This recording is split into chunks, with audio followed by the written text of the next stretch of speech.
Suka duka, perjuangan guru Tangan Pengharapan dalam membangun pendidikan di pedalaman Indonesia.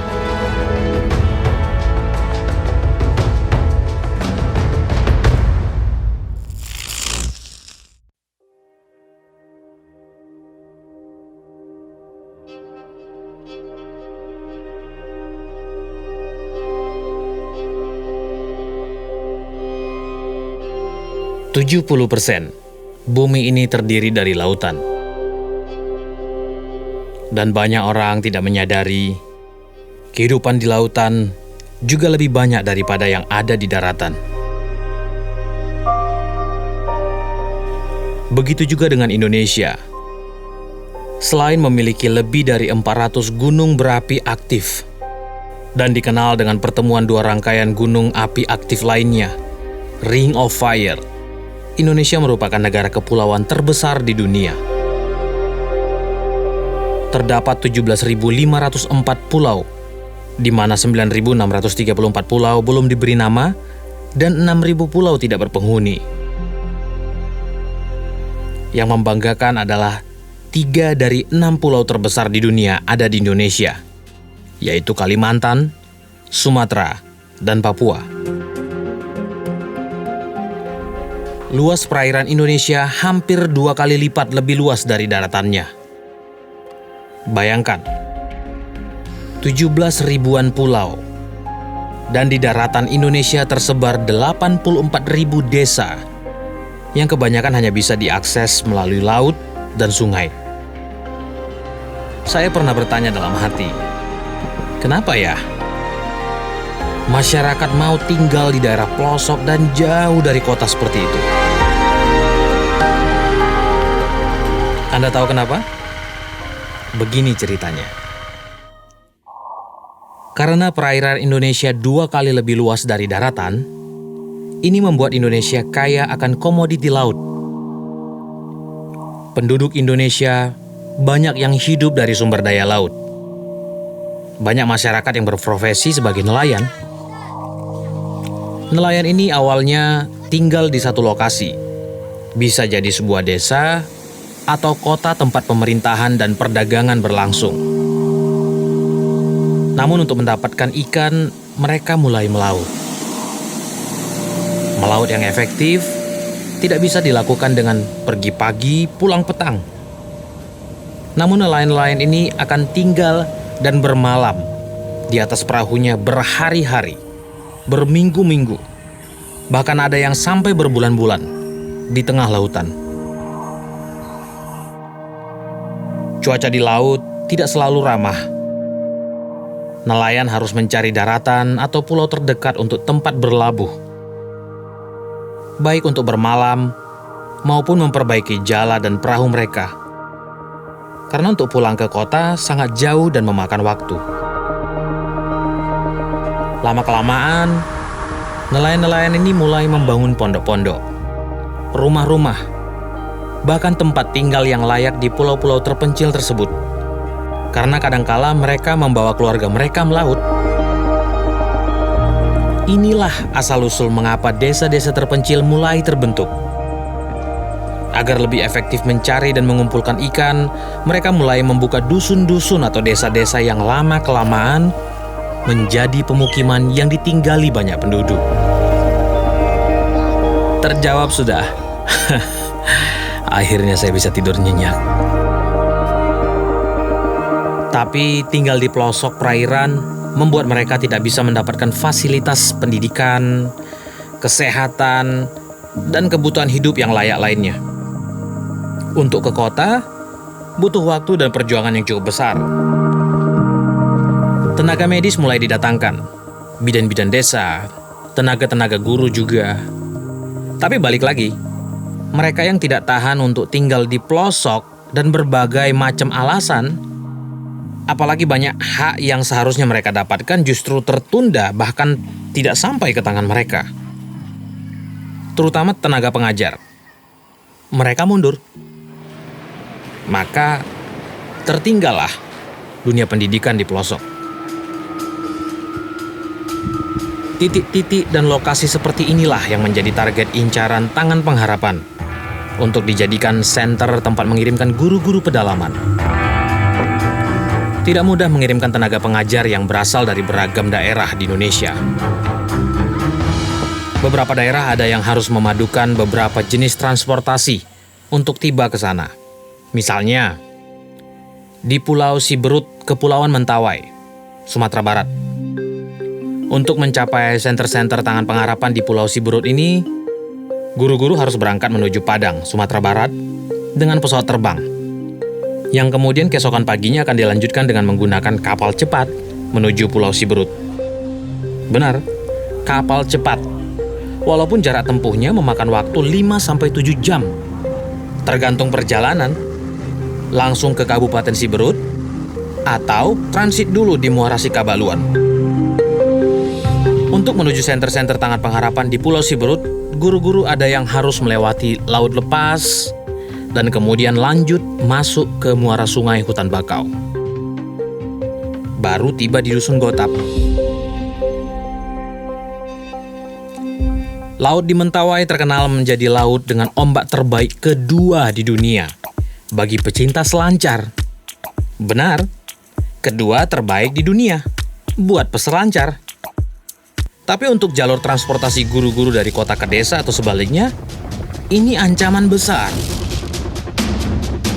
Seperti kondisi laut ini, saat tim tangan pengharapan survei ke Dusun Siri Surak di Siberut Tengah.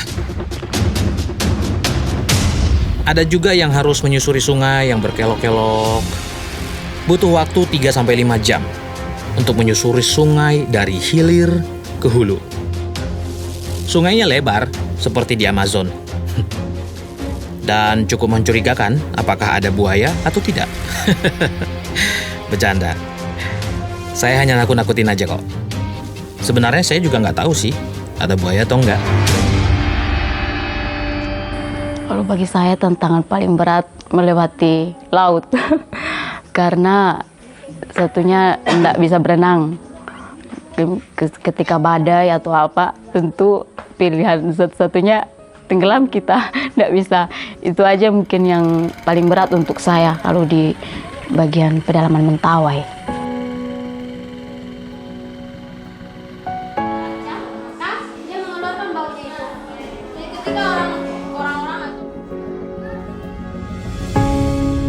Ini pertama kali saya naik yang seperti ini. Ketika dijemput saya lihat begini, ini naik ini. Cuman saya diam. Pak, bayangkan harus pegang langsung lautnya kan. Kan selama ini tidak pernah naik kapal laut. Tapi yang paling kecil seperti Mentawai Fest kemarin. Ini ya udah. Cuman awal-awal memang takut sekali Pak. Berbeda lagi dengan laut di Papua dan Papua Barat. Di Papua, wilayah Nabire untuk menuju senter Napan Yaur, Bawei, Goni, dan Kampung Yaur. Dari kota Nabire, guru-guru harus berangkat lebih pagi agar ombak tidak terlalu besar di perjalanan. Kalau cuaca cerah, perjalanan bisa ditempuh 6 atau 6,5 jam. Tapi kalau hujan atau badai dan ombak besar, bisa 10-12 jam, bahkan bisa sampai 1 malaman.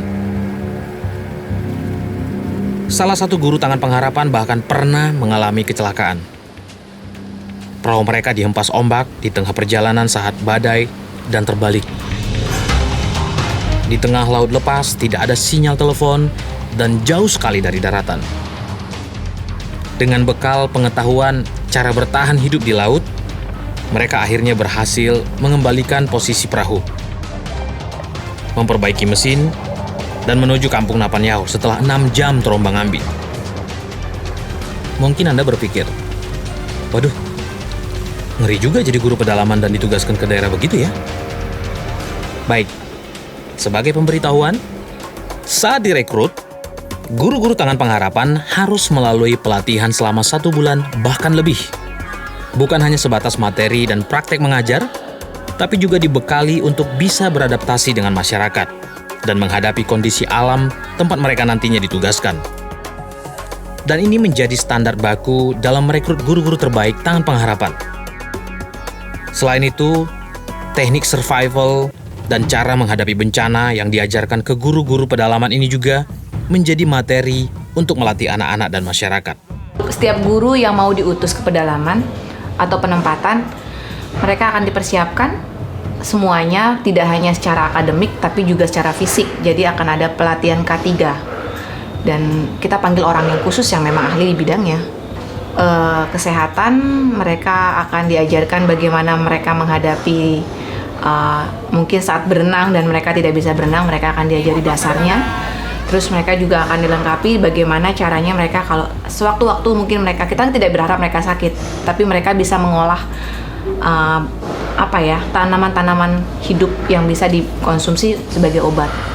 Bencana alam pun juga ada, kami lengkapi semuanya.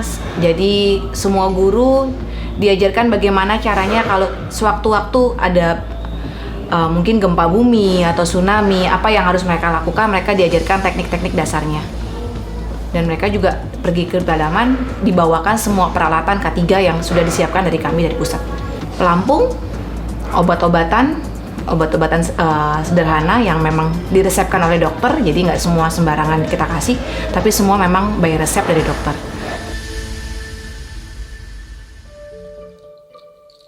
Begitu juga alam di wilayah Papua Barat. Kaimana, kota senja yang lautnya merupakan pertemuan 3 arus laut dan merupakan pusat berkumpulnya biota laut yang luar biasa banyak. Tapi kedahsyatan alamnya juga luar biasa menantang. Sering terjadi badai, ombak besar, dan cuaca yang tidak tertebak. Saat survei pertama kali saja ke Desa Lobo, tim Tangan Pengharapan sudah harus terpaksa merapat ke daratan akibat badai dan ombak yang beresiko menghempaskan perahu.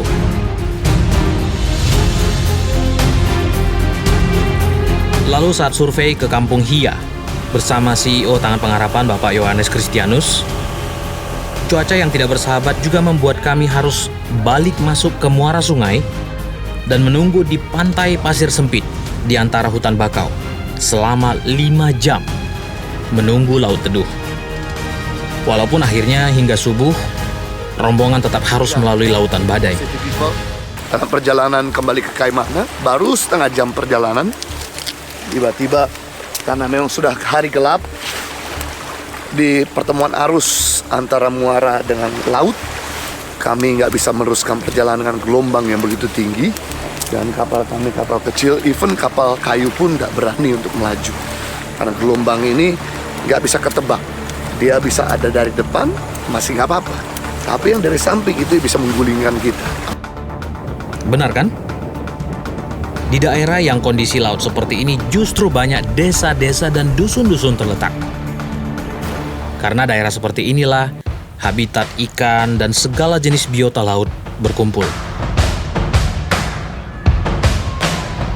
Tangan Pengharapan tetap mencari dan memprioritaskan daerah-daerah pelosok yang sesuai dengan kriteria untuk mengirimkan guru-guru pedalaman, walaupun harus berhadapan dengan alam yang ekstrim. Karena kita rindu melihat pendidikan bisa merata di seluruh Indonesia. Guru berburu jiwa yang haus akan pengetahuan. Jiwa yang terlalu lama menjalani hidup penuh haru. Hidup berguna dengan membawa harapan. Maknai hidup dengan melangkah melintasi alam biru.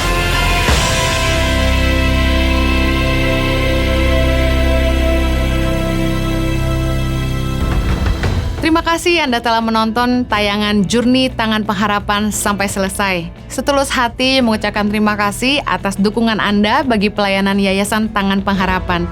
Bagi Anda yang ingin berkontribusi dalam menolong 5.000 anak di seluruh Indonesia dalam pemberian makanan bergizi dan pendidikan cuma-cuma, Anda dapat menyalurkan bantuan Anda di nomor rekening yang tersedia di layar kaca Anda. Mari entaskan kemiskinan di rakyat Indonesia dengan terus menyatakan kasih kita lewat tindakan yang nyata.